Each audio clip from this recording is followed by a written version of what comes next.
Hello, everyone. Welcome back to Seeds. I am here once again today with Pastor Andy. So, again, we've been talking about things that we don't want to assume about Christianity or our faith or Christians or any of that. We want to get back to basics and discuss things that are super foundationally important. So, today we want to talk about salvation and how you actually get to heaven. I think we assume that a lot, that if people are in church or talk about God at all, that they're just saved and they're going to be in heaven with us and that they're Christians. So how can we even start this conversation? First, I think how can we address that from the outside of the assumption of people being saved? What do you think we can do to really even start that conversation with people of assuming that they're saved? I think, we've talked, you and I have talked recently, and even down here at the Epicenter, we've talked in the last couple of days a lot about assumptions and assuming and the damage that it does in relationships with other people. And it does the same damage with relationship with God. That we just assume that God and us are okay, but we don't really know why that is, and we don't really talk with God. And so I think one of the easiest ways to start talking to people is really to start in how do they talk to God?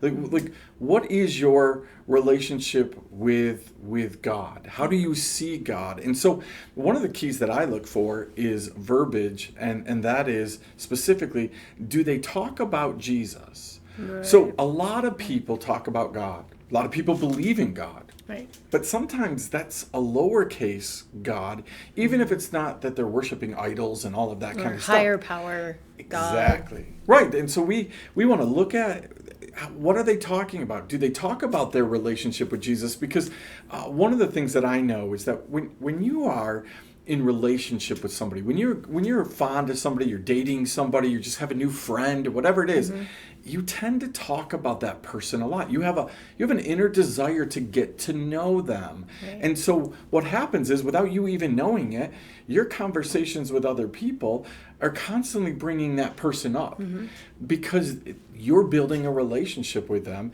And I think that that's one of the keys that we can look to whether somebody does have a saving relationship with Jesus. Do they talk about him? Okay, so that's like a way that we can maybe see or evaluate ourselves even in are we saved? But maybe we should start with what does it mean to be saved? So I think, again, if you're listening to somebody or listening to yourself talking and you're not really talking about Jesus, right, then I think we can assume that hey, we can probe a little bit deeper, right, into that very question. All right, what is it about God that you appreciate? What are you looking to God for? What is it that you feel you need from God? And again, if they tell us, well, I want protection, well, I want my family to be healthy, well, I want finances to be okay, well, I want life to just be good, I want to be happy, all of those kind of things, those may fit in some degree with God. But if you're really having a relationship with God and wanting that, it's going to be about his son, Jesus. And so, again, one of the things that we get to probe and we get to say is, hey, so you're looking for all of those things. Are they coming through your relationship with Jesus? Are they coming through the fact that you understand that God does want to take care of you and that ultimately he loves you greatly, but he does that best through his relationship, through his son, right, having a relationship with you. And so, again, we're caught up, and you said it earlier in one of the shows about a magical prayer, and we're caught up in beating people over the head. Do you know Jesus? Well, listen, the truth is, most people know Jesus. I mean, when I was in high school, it was in our history books, right? Most people are aware of Jesus. Whether they are aware that he's God's son, whether aware that he died for them, all of that stuff, they are aware of who Jesus is. Right. So if you ask them, hey, do you have a relationship with God? Most people are going to say yes. If you say, hey, do you have a relationship with Jesus? Well, that's where where we get to start digging a little bit deeper. Yeah, I think it's funny that you say that, because when I was younger, like as a child, like before I was saved, my aunt, when she was trying to like get me there and bring me to Christ, she would say stuff that when you don't know, right? And like the people we're trying to talk to right now, when you say something to them like, do you know Jesus? It's like uncomfortable. Yeah. Because I was like, well, what do you mean, do I know Jesus? Like, I know who he was. Like, I know who he is. But, like, how can I know him? He's dead, right? And I was a kid, and I'm just like, that's an awkward question for someone who doesn't understand that. So how would you say one goes about having the relationship with Jesus? I think, always it's we're concerned, and again, we've talked about down here the last, few weeks and things like that, really having a heart for people in there where they're going for eternity. Are you going to spend eternity with Jesus? Are you going to end up in hell?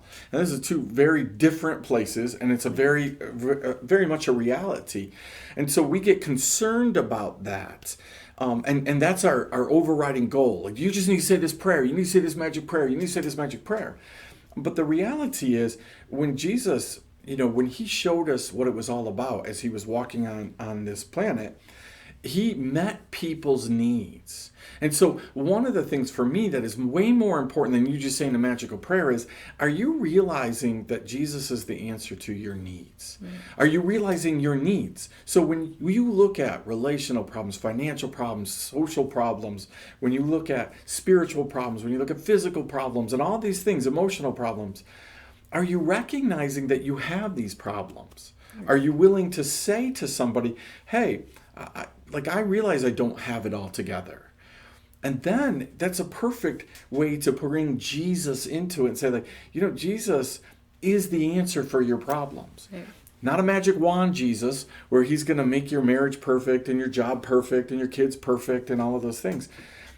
But hey, with Jesus, you can work through these things, and you can get to a better place with these things that ultimately lead to eternity. I would say my biggest problem within the church in the last 20, 30, 40, 50 years is we're so altar call oriented. Yep. and the sinner's prayer, and then we just drop people at the altar. Right. We just want to come up, say the magic prayer, and then we're done. Yeah.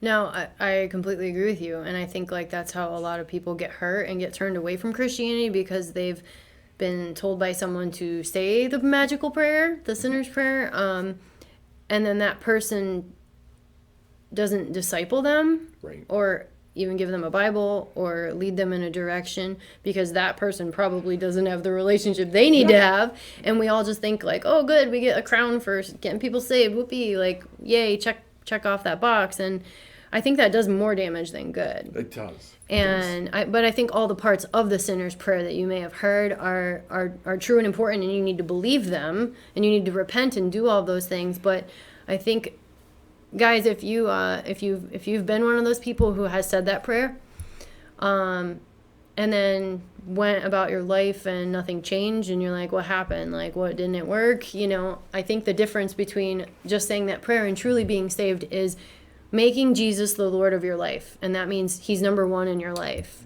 And we definitely want to go on, and maybe next week we'll expand a little further on how to grow that relationship. But that relationship has to be initiated by your heart, not by saying a certain prayer, but by actually feeling those things that are in that prayer, and knowing your place with God, and knowing that you do need Jesus, and then looking to him every single day and making him number one every day. That's how you become saved. And then you have to continue that relationship daily, right? The Bible tells us to do that daily. So thanks for chatting, Andy. So we hope that maybe this salvation thing is a little bit more clear. Next week, we'll go on to expand on how you can grow that relationship with Jesus. Have a great week, guys.